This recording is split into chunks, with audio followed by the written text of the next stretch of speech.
വാഴ റൈറ്റർ വിപിൻ ദാസ്, നമ്മുടെ ജയ ജയ ജയ ഹേ ഒക്കെ ചെയ്തിട്ടുള്ള വിപിൻ ദാസ്. പിന്നെ അതുപോലെ തന്നെ ഇതിൻ്റെ ഡയറക്ടർ എന്ന് പറയുന്നത് ആനന്ദ് മേനൻ.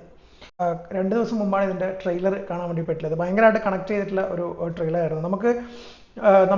നമുക്ക് ഇപ്പോൾ യൂട്യൂബിലൂടെയും ഇൻസ്റ്റാഗ്രാമിലൂടെ വന്ന ഒരുപാട് പുതിയ ആൾക്കാർ ഒരുമിച്ച് വന്ന് ചെയ്യുന്ന ഒരു സിനിമയാണ് ആക്ച്വലി വാഴ എന്ന് പറയുന്നത്. സോ ഭയങ്കരമായിട്ട് ഒരു ഹാപ്പിനെസ് തോന്നി. കാരണം അത്രയും ആൾക്കാർ ഒന്നിച്ചു കൊണ്ടുവന്നൊരു സിനിമ പുൾ ഓഫ് ചെയ്യുക, അതിന് ഇത്രയും ഒരു റിസപ്ഷൻ കിട്ടുക എന്നൊക്കെ പറയുന്നത് തന്നെ ഭയങ്കര വലിയ കാര്യമായിട്ട് ഫീൽ ചെയ്തിട്ടുണ്ടായിരുന്നു. സോ ഇതിനകത്ത് എല്ലാവരെയൊക്കെ എനിക്ക് കൃത്യമായിട്ടൊന്നും അറിയത്തില്ല, പക്ഷെ അറിയുന്നവരെ ഒന്നിച്ച് സാഫ് ബ്രോ, പുള്ളിക്കാരൻ്റെ വീഡിയോസൊക്കെ ഞാൻ കണ്ടിട്ടുണ്ട്.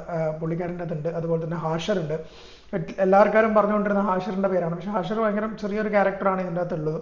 പിന്നെ ജോമോൻ ജ്യോതിർ, നമ്മുടെ ഗുരുവായൂർ അമ്പലനടയിൽ കീറിപ്പൊളിച്ച പുള്ളിക്കാരനുണ്ട്.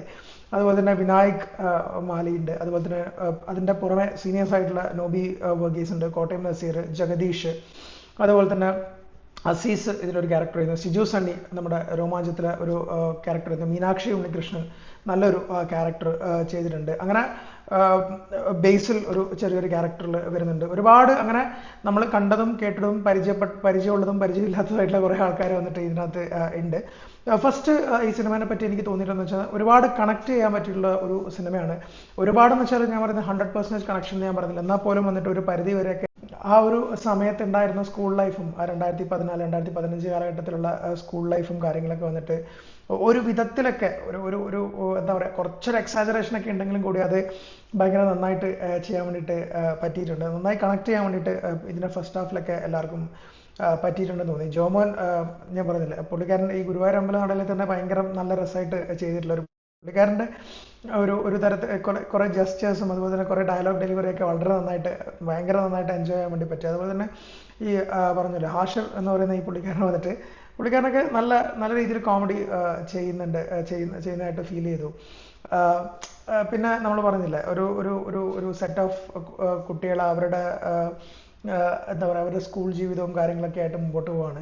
അങ്കിത് മേനോനാണ് ആക്ച്വലി മ്യൂസിക് ചെയ്തിരിക്കുന്നത്. മ്യൂസിക് വൈസ് വലിയ കാര്യങ്ങളൊന്നും ചെയ്യാനില്ലെങ്കിൽ കൂടി ലാസ്റ്റ് തൊട്ടുള്ള പാട്ടും ഒരു ചെറിയ മെലഡിയൊക്കെ വളരെ നന്നായി, പിന്നെ റാപ്പും കാര്യങ്ങളൊക്കെ വന്നിട്ടുണ്ടെന്ന് പറഞ്ഞു, വാഴ ആൻഡ് എന്നൊക്കെ പറഞ്ഞിട്ട്. സോ അതൊക്കെ നന്നായിട്ട് ചെയ്തിട്ടുണ്ട്. അത് ലാസ്റ്റാണ് ആ പാട്ട് വന്നിട്ടുള്ളത്, വളരെ നന്നായിട്ട് ചെയ്തതായിട്ട് തോന്നി. വിപിൻ്റെ എഴുത്തെന്ന് പറയുന്നത് നമുക്ക് ഒരു പരിധി വരെ നമ്മളെ പിടിച്ച് ഇരുത്താൻ വേണ്ടിയിട്ട് ആക്ച്വലി വിപിന് പറ്റുന്നുണ്ട്. അപ്പോൾ ഫസ്റ്റ് ഹാഫ് എന്ന് പറയുന്നത് തന്നെ വന്നിട്ട് ഒരുപാട് കുറേ ഇങ്ങനെ ഈ ചെറിയ തമാശയും കാര്യങ്ങളും ഇവർ തമ്മിലുള്ള ഫ്രണ്ട്ഷിപ്പും സോണും ഒക്കെ ആയിട്ട് പോവുകയാണ്. ഫസ്റ്റ് ഹാഫിൽ ഭയങ്കര ഇൻട്രസ്റ്റിംഗ് ആയിട്ട് തോന്നിയെന്ന് വെച്ചാൽ നമ്മുടെ സിജുവും അതുപോലെ തന്നെ മീനാക്ഷിയും തമ്മിലുള്ള ഒരു റിലേഷൻഷിപ്പ് ബഡ് ചെയ്യുന്നുണ്ട്. അത് വളരെ നന്നായിട്ട് തോന്നി. പക്ഷെ അത് സെക്കൻഡ് ഹാഫിലേക്കും ലേറ്ററിലും എവിടെയും അതിനൊരു ഒരു എൻഡില്ലാത്ത പോലെ ആക്കിയത് കുറച്ചൊരു ഇൻകംപ്ലീറ്റ് പോലെ തോന്നി. കാരണം അത് നന്നായിട്ട് കണക്ട് ആയെന്നുണ്ടായിരുന്നു അവരുടെ ആ ഒരു റിലേഷൻഷിപ്പ്, ആ ഒരു സ്റ്റോറി. അത് കുറച്ചും കൂടി മുമ്പോട്ടേക്ക് പോകുമായിരുന്നു. സെയിം അല്ലെങ്കിൽ അതൊന്ന് ഫോളോ അപ്പ് ചെയ്യായിരുന്നു എന്ന് തോന്നി. കാരണം അത് അബ്രപ്റ്റായിട്ട് ഒരു സ്ഥലത്ത് കട്ട് ചെയ്യുകയാണ് ചെയ്തിട്ടുള്ളത്. സോ അങ്ങനെയൊക്കെ വെച്ച് നോക്കുമ്പോൾ ഇതിൻ്റെ ഫസ്റ്റ് ഹാഫ് വളരെ എൻഗേജിങ് ആയിട്ട് വരും. സെക്കൻഡ് ഹാഫിലോട്ട് വരുന്ന സമയത്ത് വെച്ചാൽ ഫസ്റ്റ് ഹാഫിൽ ഒരു ഇഷ്യൂ ഇൻ്റർവ്യൂലോട് കൂടി നടക്കും. സെക്കൻഡ് ഹാഫിൽ അതിന് ശേഷം സംഭവിക്കുന്ന ഭയങ്കരമായിട്ടുള്ള ഡ്രാസ്റ്റിക് ആയിട്ടുള്ള ഇമോഷണൽ ടേൺ ഈ സിനിമക്ക് സംഭവിക്കുന്നുണ്ട്. അത് എനിക്ക് പേഴ്സണലി വന്നിട്ട് ആ ഇമോഷൻസ് ഒക്കെ കണക്ട് ആവുന്നുണ്ടെങ്കിൽ കൂടി ആ ഇമോഷൻസ് പറയാൻ വേണ്ടി മാത്രമായിട്ടുള്ളൊരു സെക്കൻഡ് ഹാഫായിട്ട് പേഴ്സണലി ഫീൽ ചെയ്തു.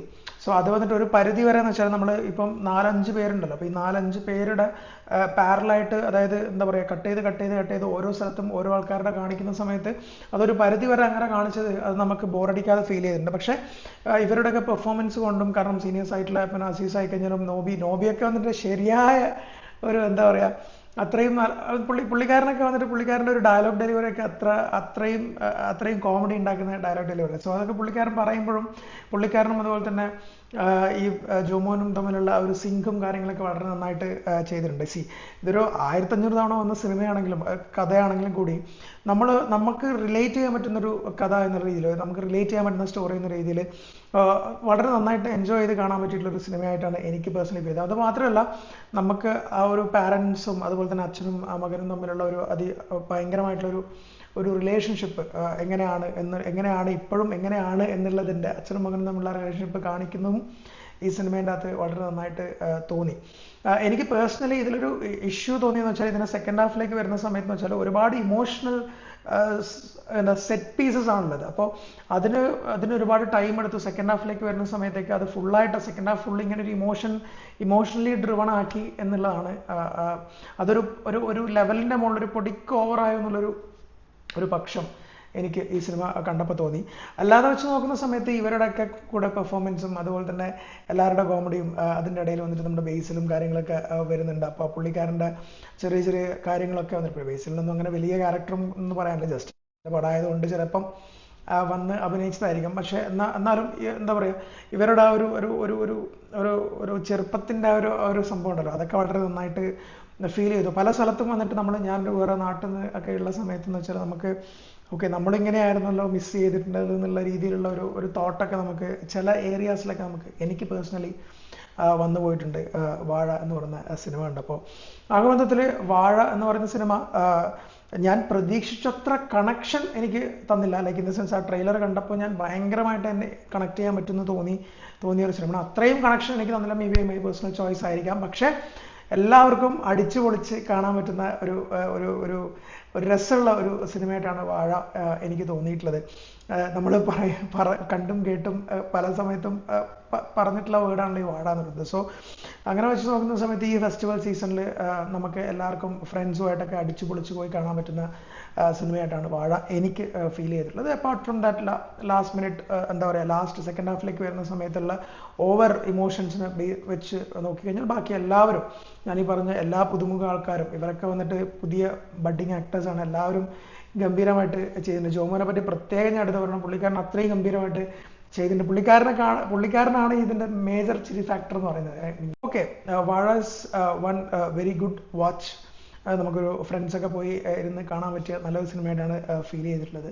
സോ ഡു വാച്ച് വാഴ ഇൻ തിയേറ്റേഴ്സ്.